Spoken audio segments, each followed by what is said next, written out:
So today we are doing a deep dive into issue 3, Rise from the Matriarchs Dispatch, and we've got a pretty significant stack of forensic labor market data to go through too. We do. There's a lot of ground to cover. Yeah, and our mission here is, well, it's highly specific today. We are going to uncover how an entire demographics intelligence was just systematically written out of the traditional economy. Right. And why the rapidly expanding artificial intelligence industry is currently just starving for that exact same dismissed knowledge. Exactly. It's I was thinking about how to frame the scale of this. And imagine finding out that a building you've spent your entire life working in was suddenly condemned. Okay. Right? Like the demolition crew is outside, the paperwork is signed, and you are told it has to come down because the foundation is shot. Right. It's a total failure of the structure. Exactly. But then, years later, you look at the inspector's original engineering report, and you realize the foundation was completely fine. The building was condemned simply because the inspector deliberately chose to classify load-bearing steel as cheap tin. Wow. Yeah, which fundamentally changes the entire reality of the structure. I mean, you are no longer dealing with a weakness or a failure of the material itself. You're dealing with a deliberate structural misclassification of an asset. Yes. And that completely changes how you calculate its current market value. Exactly. And that is the exact framing we're bringing to the table today. The central argument of issue 3 is really profound. It argues that the shadow skills were always there. Always. The system had a vocabulary for them, but that vocabulary was a choice. Yes. It was not an objective assessment. Right. And that is the architectural argument that we're tracking today. We're tracing a very specific, deliberate movement in the material. We are moving from naming the wound to documenting its structural cause, to locating the mathematical proof that different architecture produces completely different outcomes, and then finally, naming the exact economic value of what was buried. So it's diagnosis to inventory to leverage. Right. So, okay, if the steel was called tin, we have to start by actually looking at the paperwork. Yes. We have to look at how that mislabeling happened in practice, on a day-to-day basis. And the mechanism for this, the actual highly documented tool of dismissal, is the performance review. It is. It's the primary documentary evidence of how the labor market codified this exclusion. Yeah. If we look at Paolo Cecchi-D'Amelio's 2017 research, which was published through the Harvard Law School Forum on Corporate Governance, the forensic data is just undeniable. It's staggering. It is. She analyzed hundreds of performance reviews across a single massive organization. And she found that women are 1.4 times more likely than men to receive critical subjective feedback. Subjective being the operative word there, right? Okay. Because we are not talking about missing quarterly sales targets. No. Or failing to deliver a project on time. We are talking about adjectives. Precisely. We are talking about feedback regarding personal style and tone, rather than actual commercial output or performance metrics. Right. And this isn't some isolated study. It's deeply corroborated by Kieran Snyder's data, which looked at hundreds of reviews across multiple tech companies. The vocabulary follows a highly documented, incredibly rigid, gendered pattern. So you see words like abrasive, irrational, emotional, too intense, and schoolmarm. They just appear repeatedly for women. Schoolmarm, I mean, it's just so blatant. But when men exhibit behaviorally identical actions in the exact same room, making the exact same decision. The vocabulary shifts entirely. Entirely. It flips to a completely different register. Yeah. So the behaviorally identical actions in men are labeled as visionary, innovative, assertive, or direct. Let's unpack the mechanics of that for a second, because abrasive versus visionary is describing the exact same friction in a meeting. Exactly. It's the exact same output. A team member says, this project plan is flawed, we need to rebuild it. And they refuse to back down. Right. One vocabulary builds a case for executive promotion because they are protecting the vision. Yes. The other vocabulary builds a human resources file because they are difficult to work with. I mean, it is a documented mechanism of structural exclusion. And that is the exact definition of a shadow skill. It is your strategic capability rendered invisible and unpromotable by language that served the system's interests. Not yours. Not yours. The system required your competence to function. but it utilized a subjective vocabulary to ensure it never had to compensate you for it at a premium rate. Hold on, because that is a massive paradigm shift. Reading that and realizing that something you internalized for decades as a personality flaw was actually a strategic capability. The anger that generates is intense, and I really want to validate that right now, that anger is legitimate. Absolutely. It is completely justified. But looking at the source material, the argument is that this anger isn't just a reaction, it's fuel. Fury with a precise structural target is not a liability. It is the beginning of the reconfiguration. It's how you start to take the steel back. Which is exactly why the material immediately introduces the operational mechanism for doing that, which is the Shadow Skills Audit. Right. This is not an exercise in feeling better about the past. It is a strict forensic translation exercise designed to extract the latent economic value from that mislabeling. Okay, so there are 5 specific steps to this, right? Yes. So if we're dealing with deliberate misclassification, the first logical move has to be an audit. We need to process the paperwork. Step 1 is extraction. Correct. You pull every performance review, every piece of 360-degree feedback, every written evaluation you can possibly access from the last decade or two. Right. And you read them forensically, detaching entirely from the personal sting of it. You're extracting every descriptor applied to you. Not the objective results, but the subjective words used to describe how you operated. Okay. Words like intense, difficult, opinionated, or too granular. So you're basically isolating the tin labels. You're pulling the exact vocabulary the inspector used to condemn the building. Exactly. And then step 2 is translation. And this is where the mechanism of the audit actually functions. You translate each subjective descriptor into its objective function. Right. So what is abrasive a shadow skill for? When we analyze the underlying behavior, abrasive translates to precision. It translates to holding extremely high standards or demonstrating a willingness to explicitly name what is not working when everyone else in the room would rather stay quiet to keep the peace. Right. Functionally, that is quality control. That is strategic dissent. Right, because if you are the only one holding the standard, the friction you cause is perceived as a personality defect rather than what it actually is, which is a systemic safeguard. Exactly. And those translated capabilities, quality control, risk mitigation, strategic dissent, those have serious quantifiable market value. They're not personality traits. Which leads directly into step 3, demanding the evidence. You test the translation against your actual historical outputs. Okay. Did your abrasive precision produce a mathematically better result? Did your difficult insistence on naming the problem lead to the problem being solved? Yeah. Did your strategic dissent prevent a highly expensive compliance mistake? You cross-reference the subjective label with the objective outcome. The evidence is right there in your track record. So you prove it was load-bearing steel all along. Exactly. You prove the building held up precisely because of the friction you introduced. Step 4 is about location. So now that you have the translated capability and the evidence of its success, you identify the form of economic activity the system cannot take from you. Right. You might recognize that you have the foundational architecture for a consulting practice built on 30 years of precision and strategic dissent. Or a digital product built on the intellectual infrastructure you developed inside organizations that never formally credited you. You locate where that specific skill actually lives and holds value in the open market. Okay, so if step 4 is locating where the still lives in the open market, I imagine step 5 has to be making that official. You can't just know it internally. No. You have to put it on paper to create actual leverage. Exactly. Step 5 is the documentation. You write the highly accurate, unsoftened job description, not the one your previous employer wrote to suppress your salary band. Right. You write the one that correctly, structurally describes the high-level capabilities you actually executed for the last 20 years. This documentation is the foundation of what comes next. And this entire 5-step process is explicitly designed to lead directly into the Matriarchs Field Manual Workbook 2.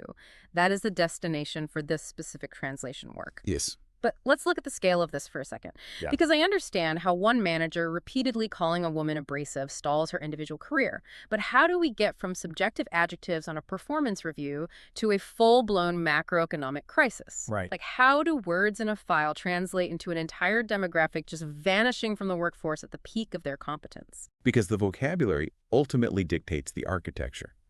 We have to shift our focus from individual performance reviews to the macroeconomic structure itself. Okay. The bias we're discussing is not merely an attitude held by a few bad managers. It is mathematically codified into the architecture of the labor market. Give us the forensic data on that. What does that architecture actually cost when it operates at scale? Well, we look at the empirical research from Drago et al., published in 2020. They conducted a massive study sending out thousands of fictitious applications to test hiring algorithms and screening processes. And they demonstrated that women over 55 receive 43% fewer callbacks on identical CVs compared to younger female applicants. Wow. The qualifications are exactly the same, the historical experience is identical, the only variable altered is age, and it results in a 43% drop in interview requests. A 43% drop just for existing past a certain age. And if we connect this back to the Shadow Skills Audit, these are the exact same women who have 2 decades of files calling them difficult or abrasive because they held the standards. It's exactly. The compounding effect of that structural exclusion is just staggering. It is, and the downstream consequence of that architecture working exactly as designed is massive. Because of this systemic friction, in the UK right now, 29.4% of women aged 50 to 64 are economically inactive. It's huge. They have simply left the traditional labor market. And the estimated cost of the UK GDP is between 8.7 and 9 billion pounds annually. Wow. This is not a talent shortage. It is not a sudden lack of ambition.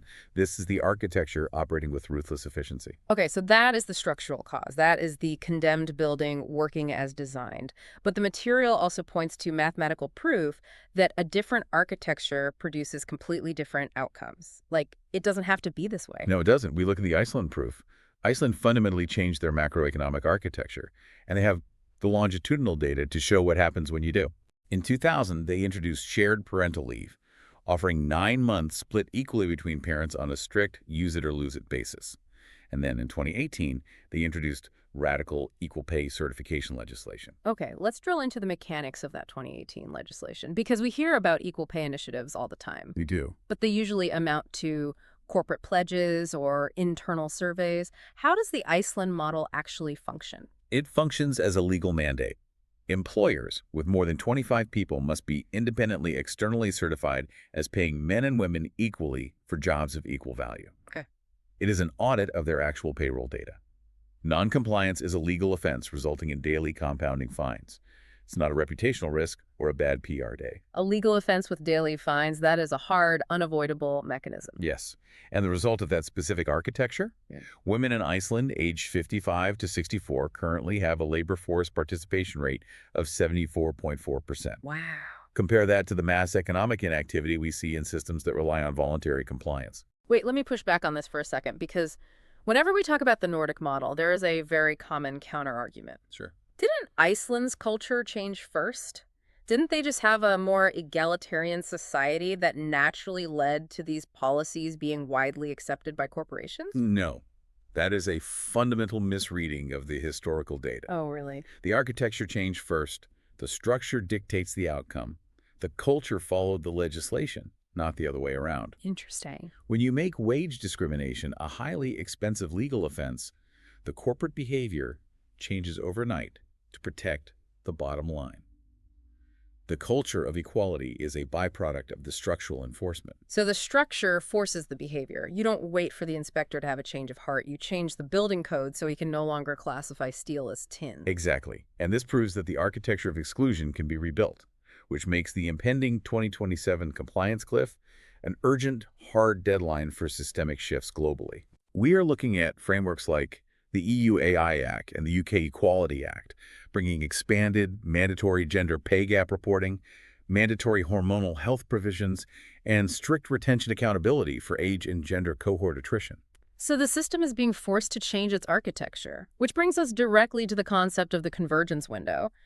But since the traditional labor market structure spent decades writing these exact women out, we have to locate where this massive displaced intelligence is actually needed right now. Yes. Because if it's not properly valued in the old building, where is the desperate demand? The demand is heavily concentrated in the digital economy, specifically within artificial intelligence development. Yes, and this is where the material shifts into something truly profound.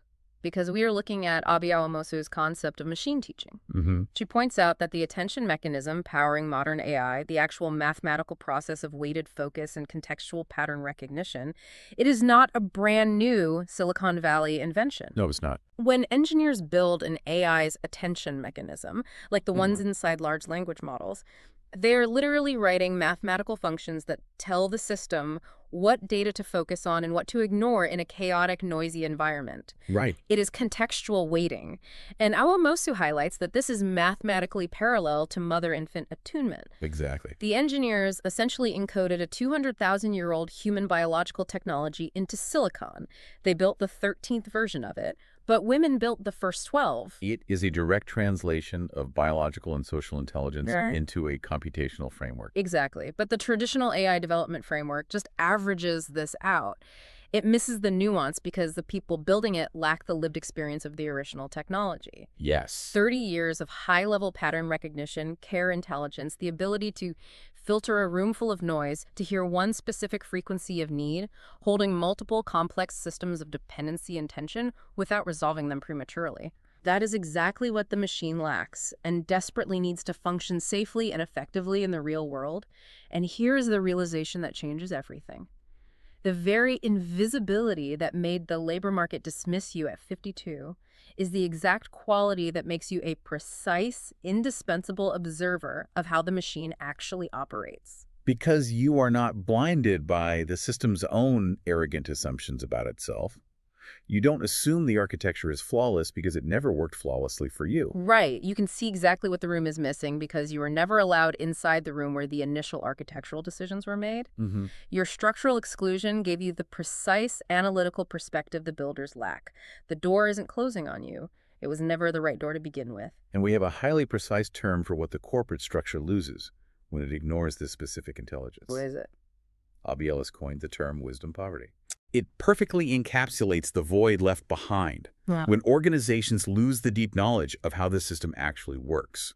The informal authority, the complex human relationships that hold disparate departments together, the long-term contextual memory that prevents historical mistakes from being repeated. Right. No traditional workforce model measures wisdom poverty on a balance sheet. But the AI economy is currently starving for that exact wisdom to train its models. So we know the true value of this intelligence. We have moved from diagnosis to inventory. We have recognized the asset. Now, how do we weaponize it? Like, how do we move from recognition to actual leverage? We move to the mechanism of collective intelligence. Okay. We look at the landmark research led by Woolley and Malone at Carnegie Mellon and MIT. They wanted to understand what makes certain teams highly effective while others fail, and they demonstrated that a group's collective intelligence does not strongly correlate with the individual IQ scores of its members. Yes, you can put 5 geniuses in a room, and they might completely fail the task.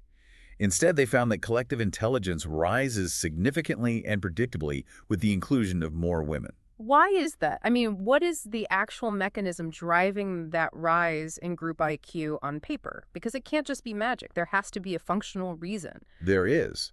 The functional mechanism is social perceptiveness, often referred to in the literature as theory of mind. Okay. It is the ability to read the room, to track multiple distinct conversational threads simultaneously, to ensure even participation, and to integrate crucial edge case context that is not explicitly stated in the brief. That is fascinating. The ability to track multiple dependencies prevents the group from rushing to a premature consensus or groupthink. Exactly. And those are the exact same behaviors that were labeled as too emotional, distracted, or overly concerned with process in those performance reviews we talked about at the start. Precisely. Woolley and Malone identified the exact shadow skills the system historically dismissed as the primary structural drivers of group intelligence. It is a highly valuable asset, and now we have the data to prove its efficacy. And this is exactly how the leverage is being built in real time. Matriarchs in the machine is actively building the counter data set. Yes. Every single time a framework is named in that space, every time a shadow skill is translated into a quantifiable capability using the audit, it generates structural data. It generates longitudinal, specific, attributed data that the digital economy does not currently possess. It is the deliberate, strategic contribution of complex frameworks and advanced pattern recognition into systems in ways that permanently shape what those systems know and how they weight knowledge. Right. Every framework credited is a data point claiming space in the new architecture. It is taking the load-bearing steel, realizing its actual unsuppressed market value, and utilizing it to build an entirely new structure under your own name. So, to look at the massive arc of what we have covered today, we have moved from diagnosis, identifying the deliberate mislabeling in the performance reviews, and the macro-level cost of that exclusion. We moved to inventory, utilizing the Shadow Skills Audit to systematically translate those subjective labels into hard, undeniable market capabilities. And finally, we arrived at leverage, recognizing that this specific intelligence is the exact data the AI economy desperately requires, and actively building the counter data set to capitalize on it. Yes. This is the Recover, Rise, Reign arc, mapped out explicitly in 5 days. We are not starting again from scratch. We are starting from here with all the accumulated capital intact. So the foundation was already built, tested, and proven under pressure. The only remaining task is accurate attribution and structural deployment into the new economy. Which sets up perfectly what is coming next. Next week, the focus of the material shifts entirely to reign. Right. And I want to be extremely clear about what that word means in this context. Reign is not some abstract reward for having survived the structural friction of rise.